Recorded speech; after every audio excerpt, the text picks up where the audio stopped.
Welcome to Money on Tap.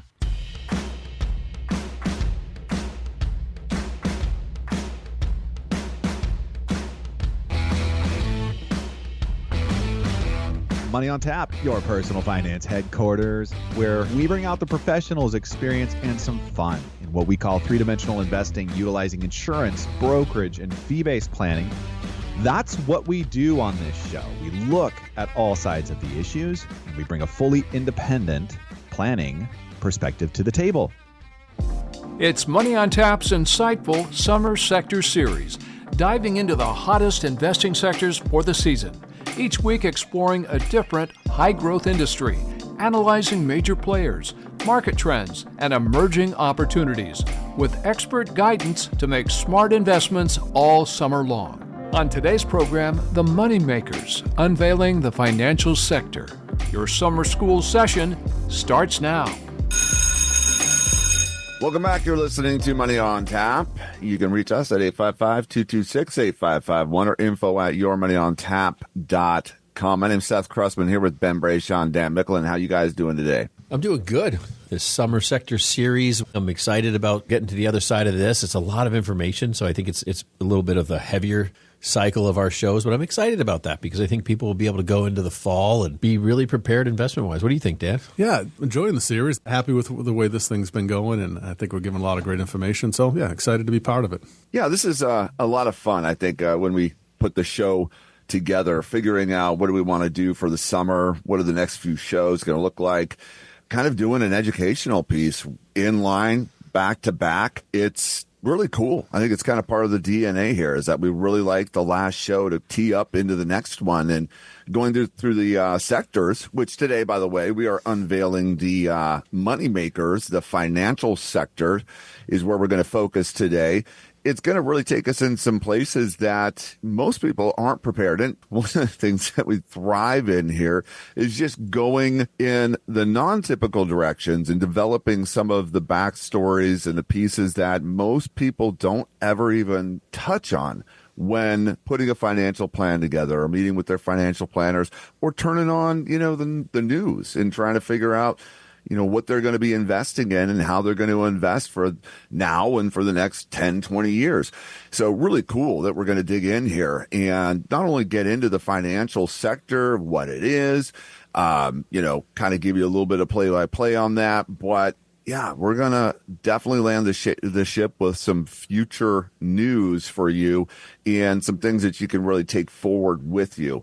With that, I do want to let you know you can find us if you haven't already. We are a podcast. You can go subscribe at Apple Podcasts, Spotify.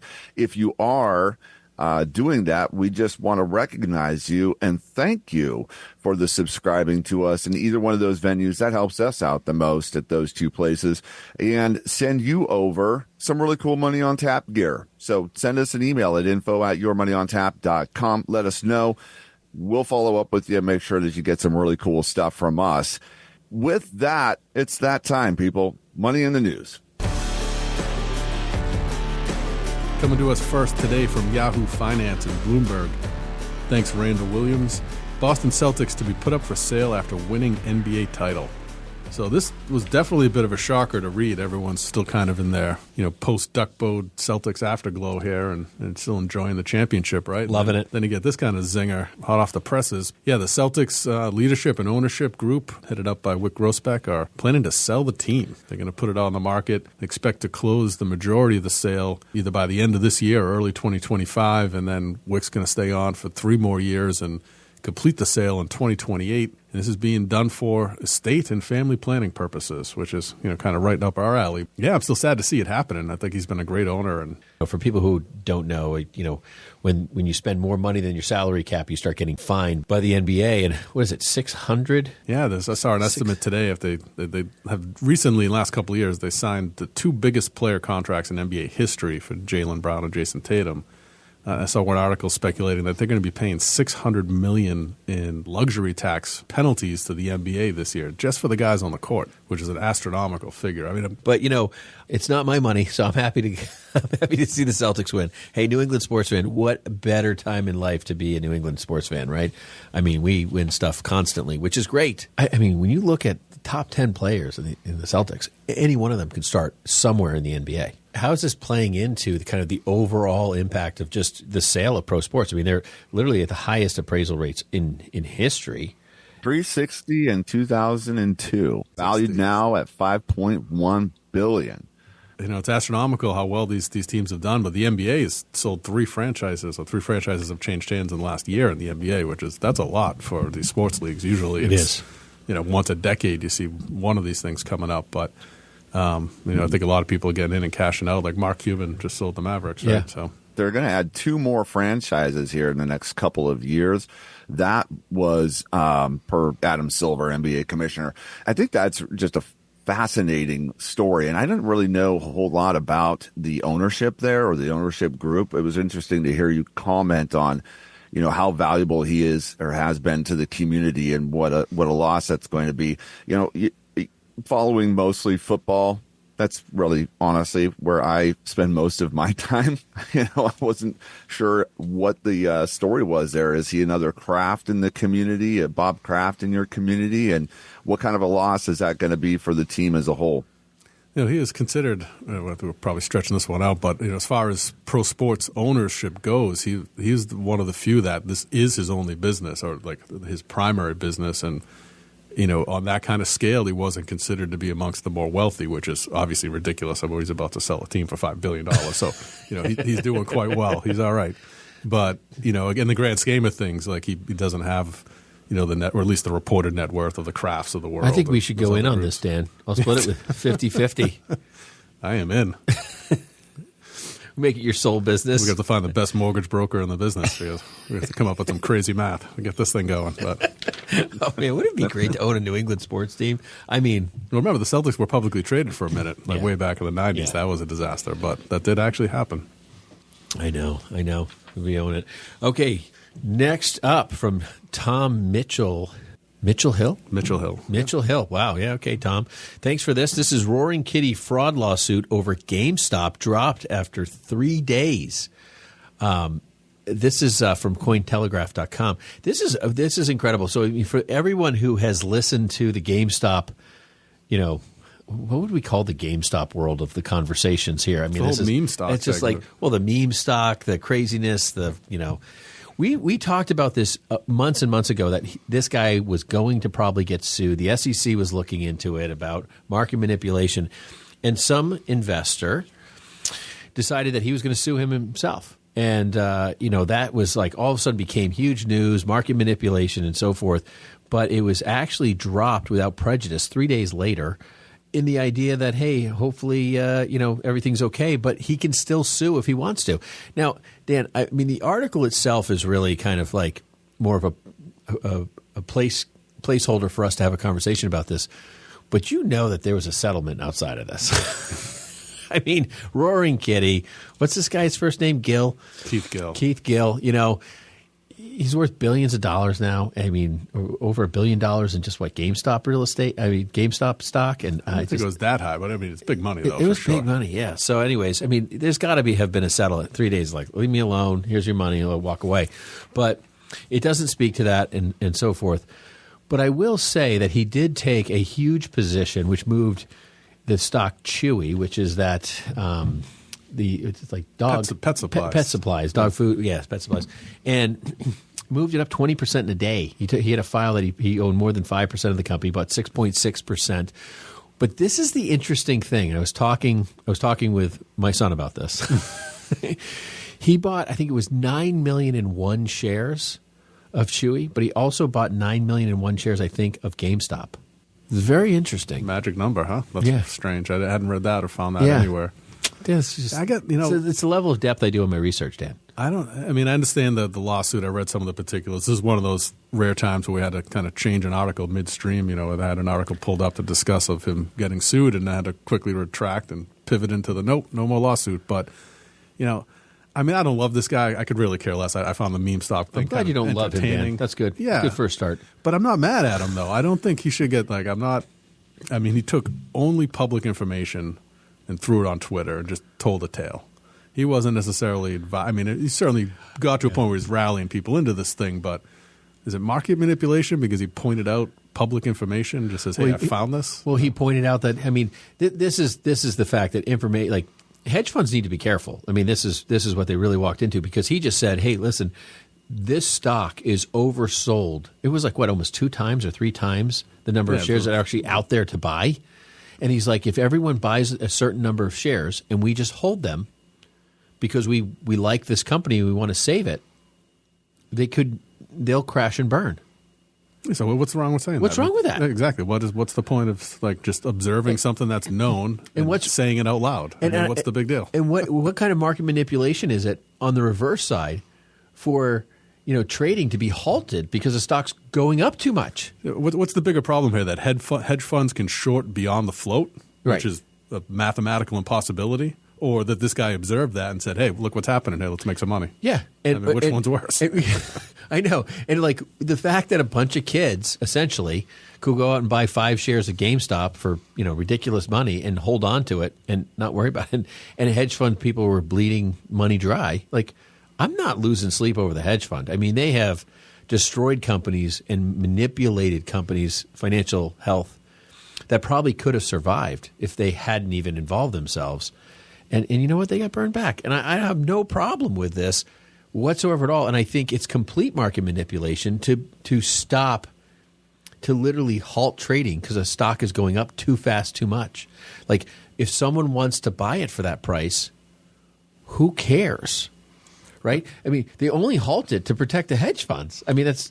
the only people potentially hurt are the people that got in late, and that's just buyer beware. If you don't understand the stock market, you don't realize what's happening here. Well, I understand halting. Like, I understand halting on the downside. Like, hey, listen, there's not enough buyers out there, and people want to sell, and it's just dropping out. Let's give it 15 minutes. Let's give it some time for everyone to realize what's going on, and let's let the stock settle in and so forth. But if a company all of a sudden has great earnings and this announcement, like, and all of a sudden the stock just starts rising too fast, too quick, we're going to halt it. Like, if you want to invest, that's buy at your own risk. Sure. I mean, and I would say sell at your own risk too, but I do think that knowledge of a stock having trouble and those people who want to invest in it may not articulate it fast enough out there. But if you want to get into a stock and it's going up and you're willing to pay the price, I mean, that's the point. That's what companies want to happen, right? That's what the stock market is, yeah.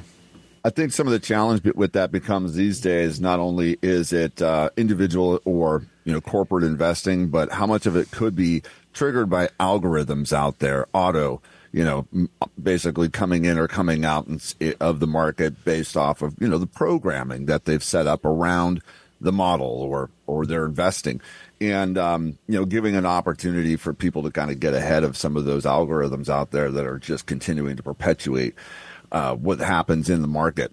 But fascinating that one person can do this. One person can just go ahead and drop something on Twitter. You remember Elon Musk, and he dropped Dogecoin at one point. I don't even remember what the context of it was, but that created a massive crypto rally on some no-name, crypto out there. It doesn't have any real hedge in the market, no real reason for it other than Elon Musk just went ahead and kind of dropped it in a tweet, and there it went.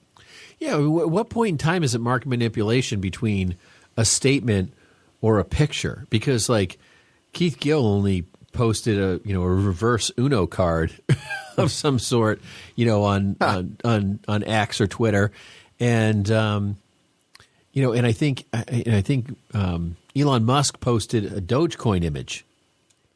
So at what point in time do you take a some sort of meme image and say that's market manipulation? That's communication, market manipulation. He could be saying that to sell it, and everyone decides to buy it.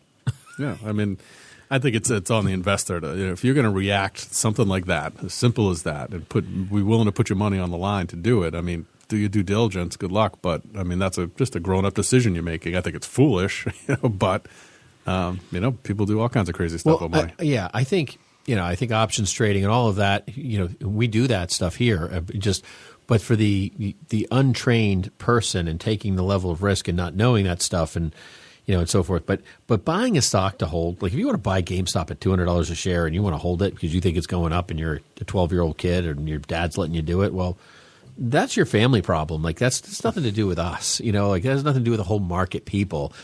But if you're a hedge fund shorting 2x, 3x and on a stock that doesn't have that many shares, you deserve to lose everything. And if you have to buy those shares, you sold them at $20 and you have to buy them back at $200 and you're going to lose your bazillion-dollar mansion, well, tough luck. I don't really care. I don't think our listeners care about those scenarios. Like these guys didn't get there by being nice. The only thing that got manipulated is the big boys lost this one. Yeah, and the market is protecting them, and that's how everyone sees it. And they can create stories around that's not what's going on. But the truth is we're not all stupid. So. And AMC is worth more still today than it was at the beginning of all this nonsense. Not by a lot, but it is still up more. And remember, didn't they buy a gold mine or something like that? We were talking what AMC did with all the money they were making. That was they just started. They're like, hey, listen, this stock is really high. We're going to sell more shares. Yeah, the CEO's no fool. He's like, I know my company's not worth this, so he sold them. But I do think like these are companies that people want to save. If you want to go save a company, like, well, let everyone do it. Just don't be the hedge fund. Don't be a dumb hedge fund guy that says I'm going to, lose a bunch of money because some kids are going to be smarter than me. Right. All right, that's going to do it for us, Money in the News. You are listening to Money on Tap. You can reach us at 855-226-8551 or info@yourmoneyontap.com. Yes, we are going to shake those moneymakers out there today as we unveil the financial sector. Don't go anywhere. We'll be right back with more Money on Tap. Hello, everyone. This is Dan Mickle on a Brayshaw Financial Group. Are you looking for professional guidance to kickstart your investing journey? Look no further. Brayshaw Financial Advisors are here to help. Our team of experts will provide you personalized advice tailored to your financial goals. Visit us at BrayshawFinancial.com today and schedule your free consultation. Brayshaw Financial, investing made easy. Thank you for joining us for Money on Tap. You can reach us at 855-226-8551 or email us at info@yourmoneyontap.com. And now, more of this week's show with Ben, Seth, and Dan.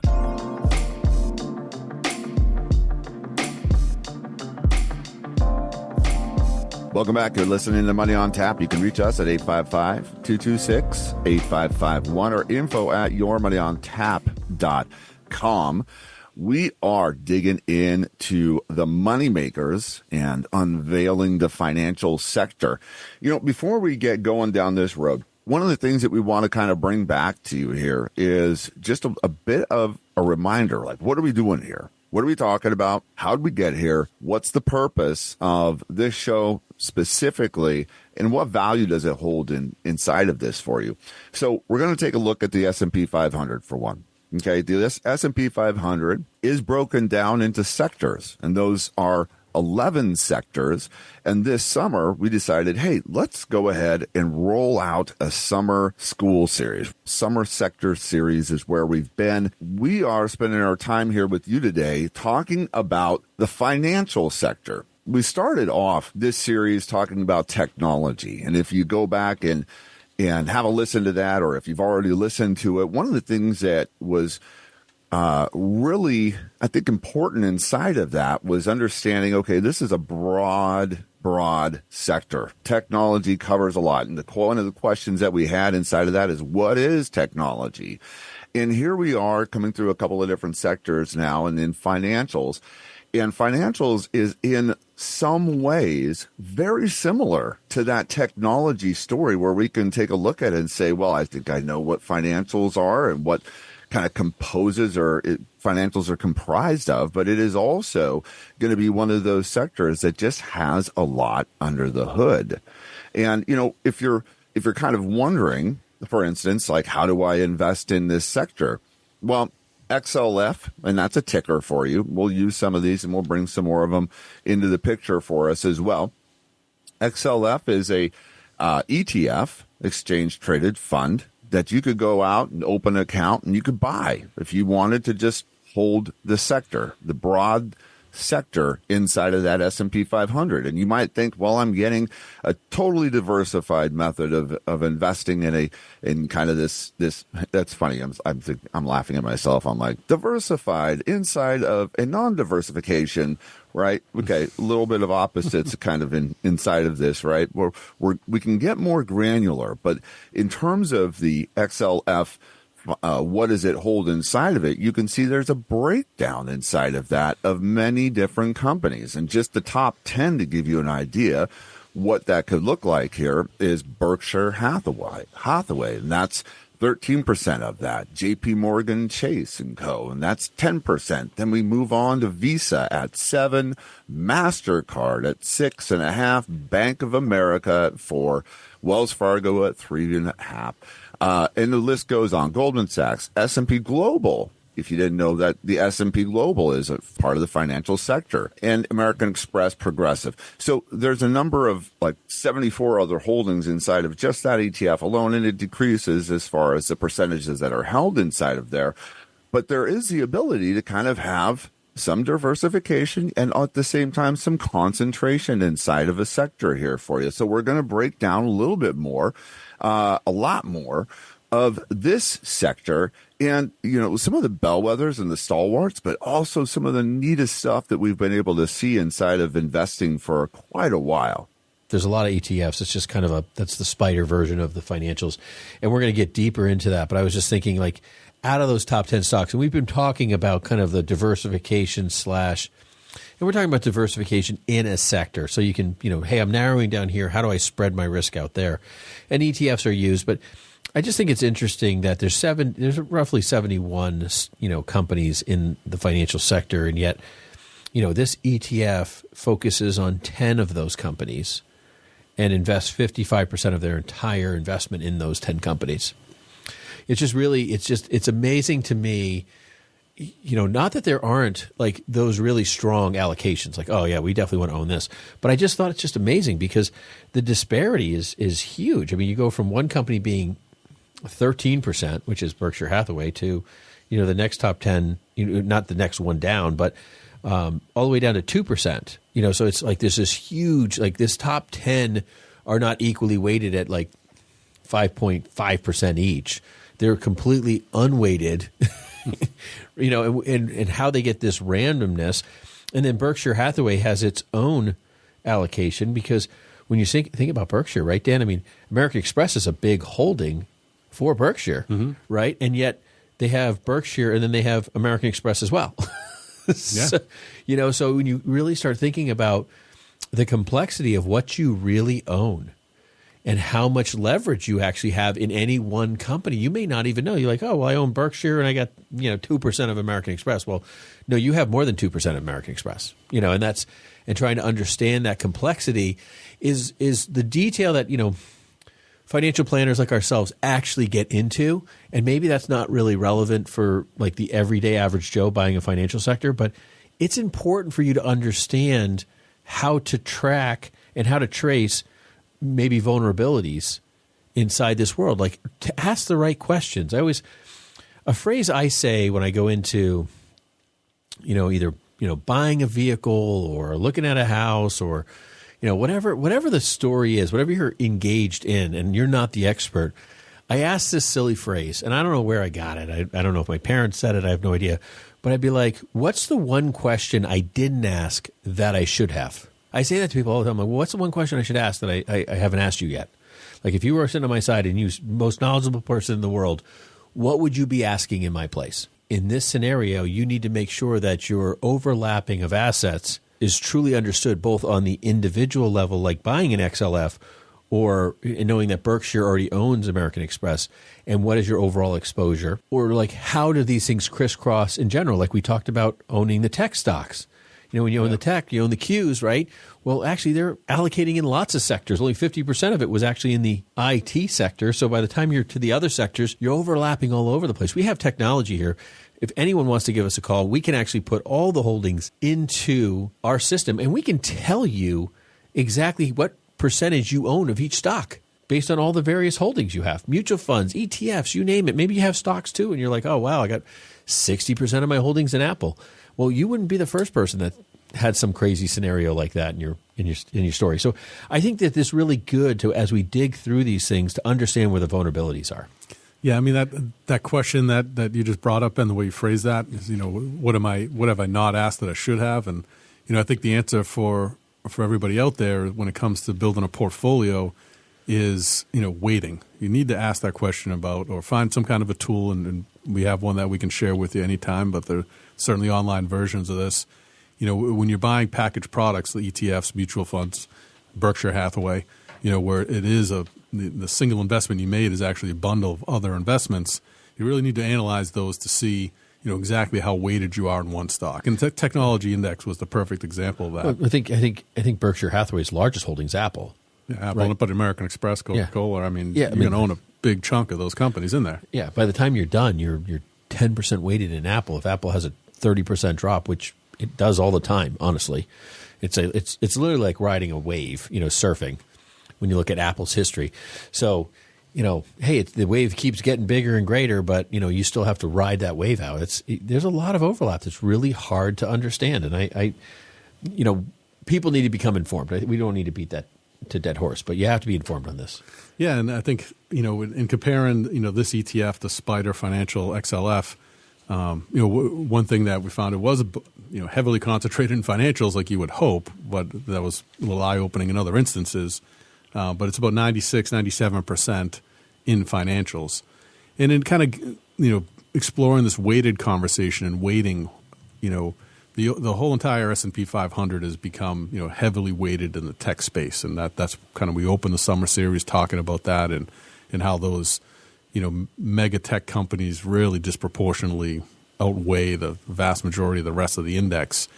But in taking a look at all the sectors, the 11 different sectors and the historical weightings, I thought there's a couple interesting things, and I think, one was obvious is that technology continues to charge ahead. I mean, it is growing and growing rapidly. Looking back about 20 years of history there, it just every year it takes more and more and more weight of the index. But financial services, financials had been stable for quite some time, running around 13, 14, 15% of the total weight of the S&P 500. But this year it's actually down to 5.8%, which I thought was interesting.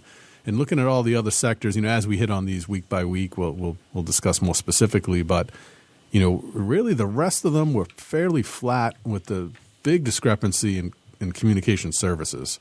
So where communication services in the 2010s was accounting for 30, almost 40% of the weight of the index, that has been on a steady track down, while technology's been on a steady track up. And all the other sectors are roughly where they were. It's kind of an interesting dynamic to consider when you think of communication services. I mean, with part of what we explored in digging through the QQQ NASDAQ allocation, the technology index, as we thought it would be. But companies like Amazon fall into that, Google fall into that, and yet their weight is dropping overall. Interesting you talk about weighting. What could possibly influence the weighting inside of the financial sector? And what's changed in that amount of time, Dan, that you were talking about the weighting being really significant inside of the S&P and now kind of pulling back to, 5-6%. I think to understand this a little bit, we want to try to first of all understand, what's the role inside of the economy that the financial sector plays? Because it is significant. Right? There's providing loans, capital for businesses, individuals. There's managing risk through insurance and other financial products. And there's enabling investments and ultimately wealth creation. And one of the things that we've seen recently, it looks like we might be having a little bit of a flattening out of this effect, which was rates and inflation. Probably not enough for the Fed to go ahead and do any kind of a rate drop before the end of the year. That might be speculative at best, but there you go. One of the things that is very influential in our economy and on this sector is rates. The more that rates are lower, you'll see more loans, more purchases of mortgages, right? And that has a big part of kind of the expansion or the contraction inside of this. And so we have seen a fair amount of contraction inside of this sector. we are talking about the financial sector. It's, the money makers. And we're unveiling some of the secrets inside of this for you today and understanding more around this sector as we do the summer sector series here at Money on Tap. You can reach us at 855-226-8551 or info@yourmoneyontap.com. Also, thank you so much for subscribing to the podcast. Don't go anywhere. We'll be right back with more Money on Tap.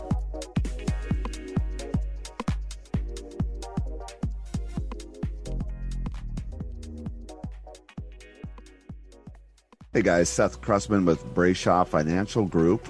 Are you ready to take control of your financial future? Look no further than Brayshaw Financial Group. Our team of experienced advisors is dedicated to helping beginners like you build wealth through smart investing strategies. Visit BrayshawFinancial.com today and start your journey towards financial independence. Brayshaw Financial Group, your partner in wealth creation. We appreciate you listening to Money on Tap with Ben, Seth, and Dan.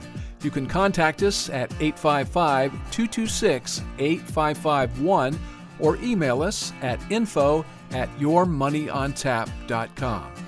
And now, more of this week's program.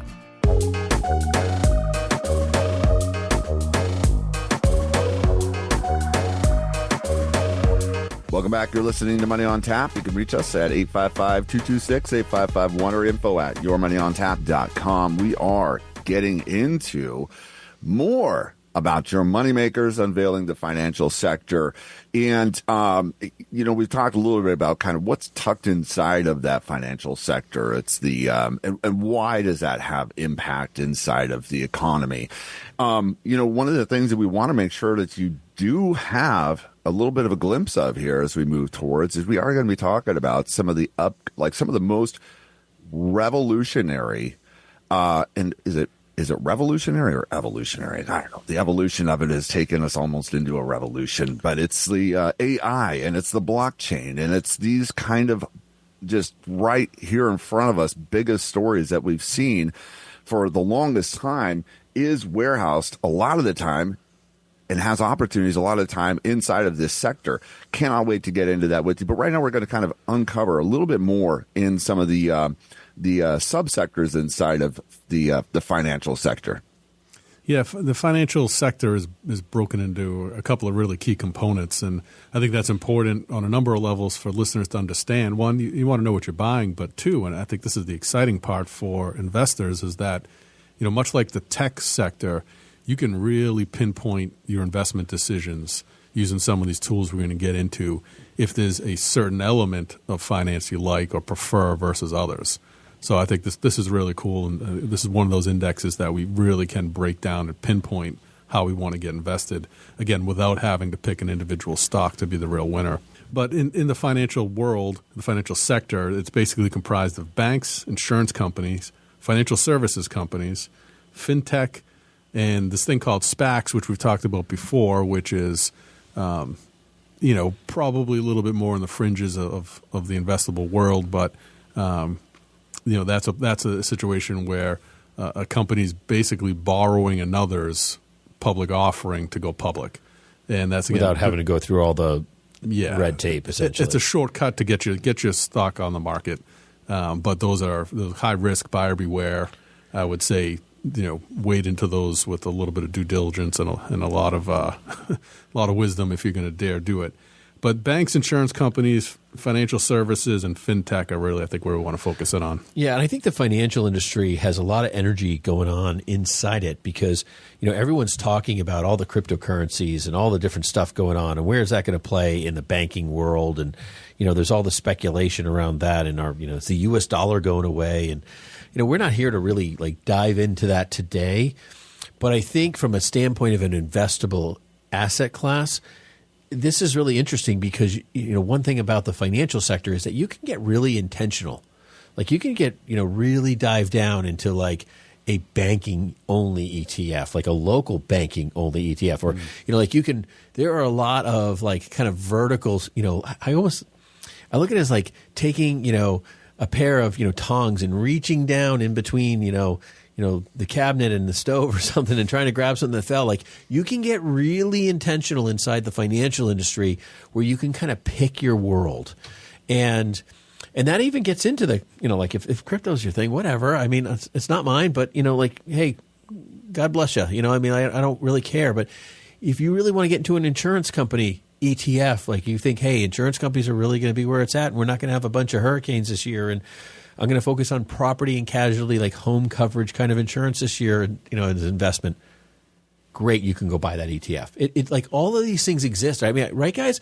I think the only other sector that I find this to be as intentionally, diversified is like the energy sector, where you can like get into like real specifics. I want to own companies that have oil wells, or I just want to have, the pipelines, or I just want to, whatever. Like, you can really get really granular in some of these areas, and financials has kind of been the leader in that space, I think.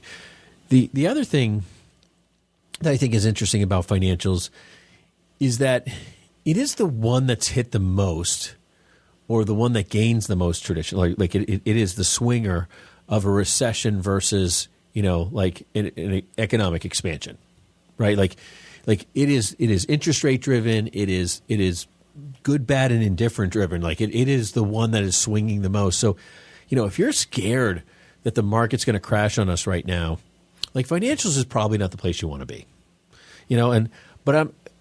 but it has also been a huge gainer for the last few years. There's been some opportunity in financials. I don't know about you guys, but financials is it is kind of like, it's that child that you have that gets a little upset and kind of runs off to its room, a little temperamental and acts quickly, might need a little bit more patience. That's the financial sector, and that's kind of how I see it. So, yeah, I mean, to your point about getting granular, I mean, just in the banking sector of the financial sector, you can get local, regional investment banks, the big national brands. I mean, they're all there, and you can buy them separately. But I think, to your point, Ben, the financial sector does best when money's changing hands. When people are moving money, the financial sector is finding a way to benefit from that. And that's where you want to get invested. Those are the times you want to be invested. It has certain sensitivities that other sectors don't have. And, we're going to get into a little deeper dive on this. But, I mean, just interest rates alone, there's just such a major effect on every piece of that pie of the whole financial sector, that, that's something you need to be aware of if you choose to invest there. And in the insurance world, what's going on in the state of natural disasters. And I just read, separately, the leading insurer in the United States is threatened California with if they can't pass through a 50% increase on homeowners insurance, they're going to exit the market entirely. The largest insurer in the country is going to put this ultimatum down in California. So most of the people in California are exiting entirely. So, I mean, I don't know. Quickly replaced, though. Quickly replaced. So, what does that mean for that stock in that sector? I don't know. But it's certainly, things to be interested in and aware of, for sure. So many things to look into in the financial sector. As you said, getting granular, it's a lot of the headlines that we see, I think, throughout the last year. How many of them have actually incorporated in some way or another the financial sector?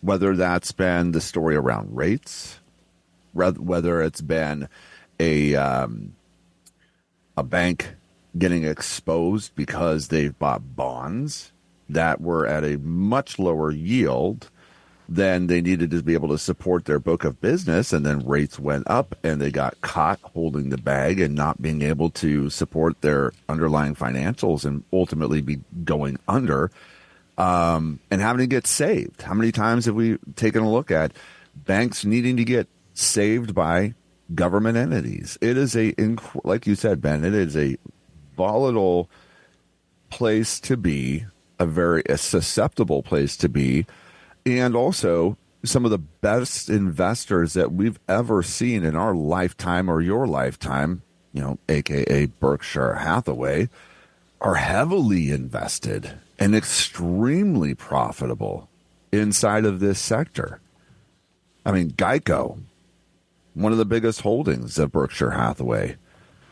Wells Fargo, American Express, as you were talking about earlier. These are some of the most significant holdings that Warren Buffett has bought and held and continued to hold, and also continue to buy over time.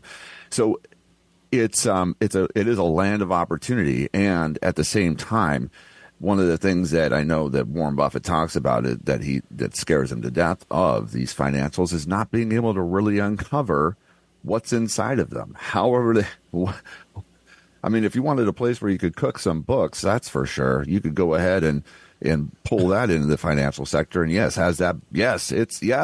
has been done.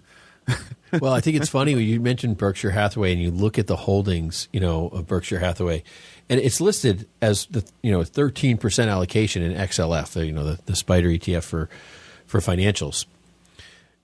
But Berkshire Hathaway, its holdings, it's got Visa and MasterCard and American Express and Citigroup and Chubb. Chubb is an insurance company, right? And Moody's and so forth. But then you go into it and you dive a little deeper, right? And then you're like, oh, well, they also own Coca-Cola. Well, that's not a financial. And oh, they own Occidental Petroleum. Well, that's not a financial. And they own Snowflake. Well, that's a technology company. And oh, they own Kroger. Well, that's a grocery store. Oh, Floor Decor. I guess I need some tile in my financial company. It's not like, so when Dan, you were pointing out XLF is 98, 99% financials. But when you really dig through some of this stuff, it's, interesting enough to know that it's not just financials. I think that's really the crux of trying to understand your portfolio and what you want to buy. And I think that's why I'm just such a big, individual stock fan. I like knowing what I own. I like looking at that company and say, I like it. I'm glad Warren likes some of these companies, and he's done really well. Great, hey, wonderful. But I just like personally knowing which company I own, knowing where my money's being spent. That it's not necessarily supporting some craziness out there in this woke world that's just frustrates everybody. Why are they doing that kind of stuff? So that's really a piece of that. And I think, Dan, just going back, I know I just got off on a little bit of a tangent there, but when you look at these interest rates and you look at how much time the Fed gets on TV and how everyone talks about it, everyone knows Jerome Powell's name as if, next to Trump or Biden's. Everybody pretty much knows that this guy is running the Fed. Probably everyone thinks he's an idiot, but let's keep raising rates. Let's bury this economy. But all of these things they're just in our face constantly. When you look at every bit of money we spend, and how whether it's going to the Ukraine, right? It's all impacting our financial system, right? It's going to affect our taxes. Our taxes are going to affect our ability to pay back, our mortgages. And it's such a complex spider web financially that's why people get so enraged by the spending of our government, because they're like, well, that means more taxes, and that means I'm going to have less money to pay my bills. And I think we don't really give enough credence to understanding. If you just understand the financial sector, it's going to lead to so much more awareness of what's going on in the entire economy, the entire industry, and it's an indicator for, how to invest even at times.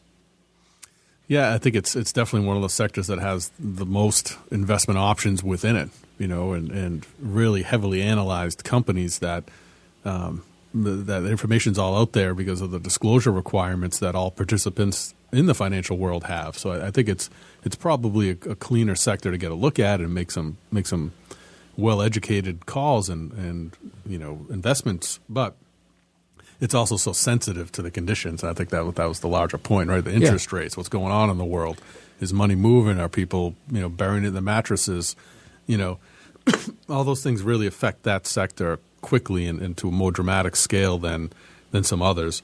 Particularly in the banking world, Seth, you brought up a couple of bank defaults last year, and I think there's a couple important metrics to consider different in the financial services and the banking sector, specifically of finance, that will help you decide whether banking is something you want to get into, and that's the price-to-book ratio, which is something you can find declared on any of these companies. But that was a major issue in the banking space, the small regional banking space, is that they're valued, the way their assets were valued was less so than in some of the obligations and loans they were making, and they get themselves upside down in their own balance sheet, and leaves them open to a lot of susceptibility.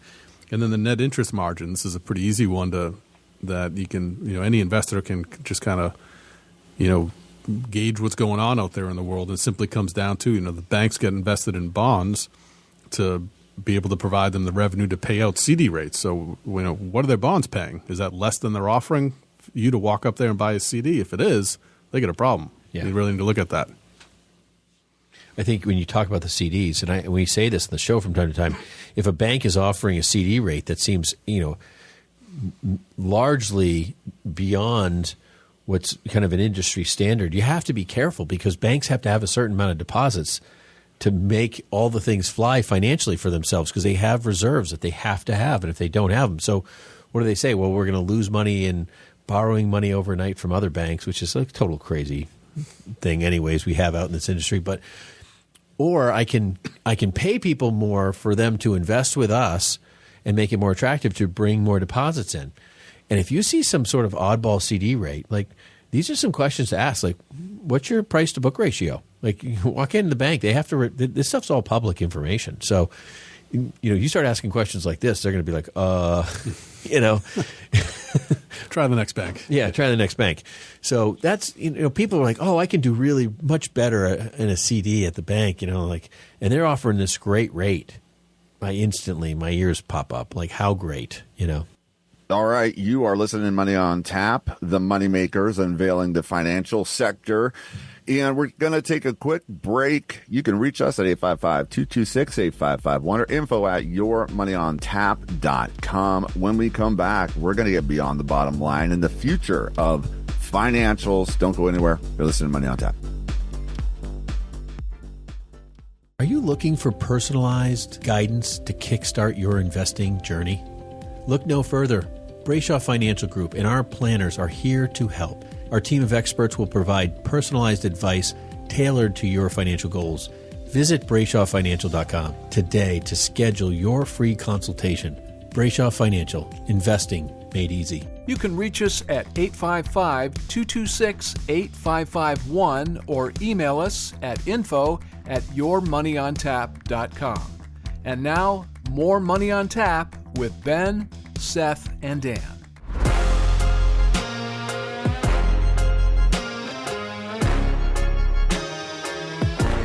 Welcome back. You're listening to Money on Tap, and you can reach us at 855-226-8551 or info@yourmoneyontap.com. We're talking about the moneymakers and unveiling the financial sector. Really have gotten into a lot of the kind of the demographics of this sector, and there's so many different directions that it can take us, whether that's regional or regional banking or insurance services, financial services, regular old banking, and mortgages. Those are all parts and pieces of this. And one of the neatest places that we get an opportunity to share or talk about with you today is really that glimpse into tomorrow, and where technology has just brought so much to bear inside of the financial, sort of the finance and the opportunity inside of the financial sector, whether it's, AI, detecting fraud detection, or, using AI for some personalized financial advice, or even the service end of how AI is really taking care of and transferring questions and needs from the individual investor into, the path that they need to go, and managing that service side of the banking or the investment side. Think of Robinhood.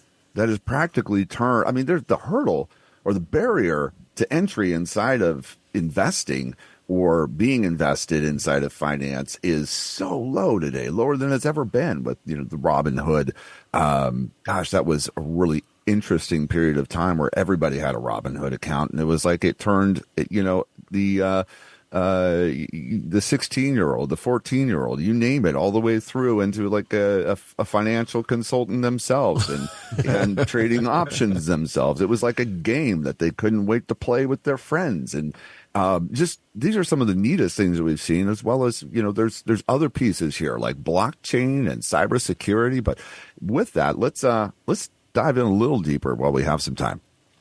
Well, I think the future of financials, and I don't want to be, too stick in the mud sounding on this, but, AI is playing a massive role in financials at a level that, I would say is probably on the top half of the AI influencers, like inside the sectors. The thing about AI is that, there's so much fraud out there, right? We're all scared of fraud. We're all scared of our banks getting, hacked, our brokerage accounts getting hacked. We're afraid of our voices getting hacked. I mean, there's all these different pieces out there that are very concerning and so forth. But banks are using AI in reverse to detect that fraud. I think that's really cool. I think that's really amazing that they've actually turned it on its head and said, you know what, we'll use AI to determine whether this is an AI voice, right. And that's really amazing that banks have really taken that approach. I also think it's tremendously clever too that AI has, helped people, kind of predictively figure out what they're going to need next. And, marketing and so forth, just from a standpoint of like, hey, you're going to need a HELOC or you're going to need this or, so there's definitely some invasion of privacy issues I have there on that. I feel like, hey, listen, you're shopping at Home Depot a lot. You must need a HELOC soon, but there is this kind of automatic expectation of what you're going to need in financial services through that space. So I think AI has an unlimited impact in the financial industry, and it's going to probably, it's a huge service provider too currently as well.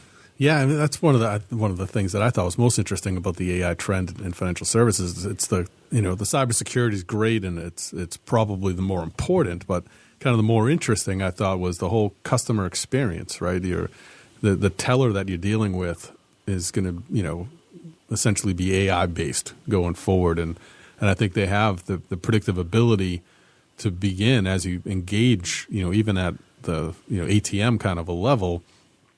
They're going to be giving you advice. They're going to be offering you programs. They're going to make you aware of things that the bank has to offer on the shelf that AI believes can specifically help you. It's going to become very transactional, and it's going to be much more interpersonal than what it's been in the past, and probably, unfortunately, than you can expect from an actual human teller. Well, I actually wonder if like the fintech or the financial technology space, hence technology, becomes kind of the tail wagging the dog in 20 years. It's PayPal's one of my crying in my bear stories. Man, I can never get that one right. I've been trying so hard, but yeah, like these companies, you think, hey, they're going to make it eventually. I'm just, we've tried to make the ride a few times, and I know exactly what you're talking about. I use it all the time. I love it. Why does the stock never do anything for me? But anyway. I think the other piece of this that's a little complicated and gets into it is we talk about, we know that the crypto world is a huge part of the banking conversation. It's like, hey, where does this come into play? And I think one thing about us is we're not crypto fans. If you've made a bunch of money and you love it, that's wonderful. That's great, whatever. But I really think the play is in blockchain. I really think that forget cryptocurrency and all this other stuff. Like you guessed the wrong one. It's bankrupt. It's a bad investment. Like you're going to lose everything, and that's just not worth the risk. But I think the blockchain, they all exist on blockchain. I think those are if you want to get into that space, that's probably the better of the options, to look at and try to see if you can find an entry point that goes into that. But all of those things, they're going to drop way more in a recessionary event than financials would. Because people are like, forget that. I just want to get to the core. Oh, forget the core. They fail too. And then everyone's out of financials. You're going to get burned the worst in a pullback. And I think everyone's talking about that, whether it happens or not. I mean, I don't have a risk off current, feeling. But at some point we are going to have a pullback. They exist all the time, and it's all part of the nature of the market. And there are opportunities to buy, and you have to take advantage of those. Well, whether you happen to be thinking of investing in financials or not, you already are, believe it or not. I think so many of these technologies that exist today really well, everything is built on them. Like at this point, I would say everything is now becoming built on AI or that blockchain or some of these other pieces here inside of this fin technology. And just the awareness of really where that value lies is really cool. So that's going to do it for us at Money on Tap. You've been listening to the Moneymakers, unveiling the financial sector in our summer sector series. Be successful in your investing and reach out. We'd love to talk to you at 855-226-8551 or info@yourmoneyontap.com. Thanks a lot. Make it a great week. All season long, it's Money on Tap's Summer Sector Series. Each week exploring a different high-growth industry, analyzing major players, market trends, and emerging opportunities. Join us again next week for more smart, sizzling investment opportunities here at Money on Tap. The views expressed are not necessarily the opinion of this radio station and should not be construed directly or indirectly as an offer to buy or sell any securities mentioned herein. Investing is subject to risks, including loss of principal invested. No strategy, product, material, or tool mentioned can assure a profit nor protect against loss. Please note that individual situations can vary. Therefore, the information, products, materials, or tools mentioned should be relied upon when coordinated with individual professional advice. Past performance is not a guarantee of future results. This show may be subsidized in whole or in part by a product sponsor or issuer. Securities and advisory services offered through Osaic Wealth Incorporated, member FINRA SIPC, and a registered investment advisor. All other services offered through Brayshaw Financial Group LLC are independent of Osaic Wealth Incorporated. Osaic Wealth Incorporated and Brayshaw Financial Group do not provide tax or legal advice. Main office is located at 116 South River Road, Bedford, New Hampshire 03110, and can be reached at toll-free 855-226-8551. Well, bye.